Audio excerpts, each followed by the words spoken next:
Ya, terkait permohonan kelonggaran jam operasional dari pengemudi truk barang bertona sebesar untuk masuk ke Jalan Kota Palembang, PJ Wali Kota Palembang kembali menegaskan jika pemerintah Kota Palembang belum memberikan kelonggaran.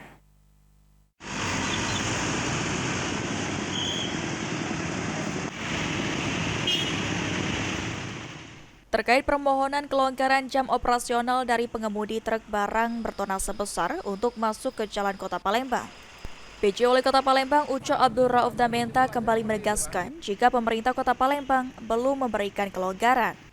Dari pertemuan yang dilakukan dengan para sopir truk sebelumnya, dilakukan skors untuk memberikan waktu kepada sopir truk melapor ke pimpinan masing-masing. Saat ini truk angkutan barang bertona sebesar harus tetap mematuhi ketentuan Perwali Palembang nomor 26 tahun 2019.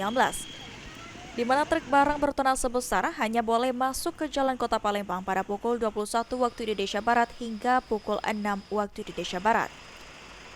Dalam minggu ini, sopir truk barang bertona sebesar akan kembali diundang untuk pembahasan. Ditambahkan PJ Wali Kota Palembang, sebelumnya pihak Polrestabes Palembang menyebut bisa melakukan pendampingan. Namun, pemerintah Kota Palembang masih akan melakukan kajian untuk mencari solusi yang tepat. Alasan dari para penyedia jasa itu kan pelabuhan closingnya waktunya ketat. Ternyata enggak juga. Ya, karena kita tetap kepentingan semua harus dari dulu dan hilir ini harus diatur.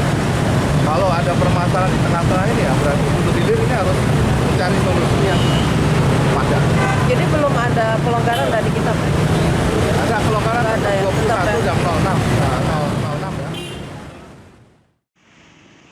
Sandi Pratama, PAL TV.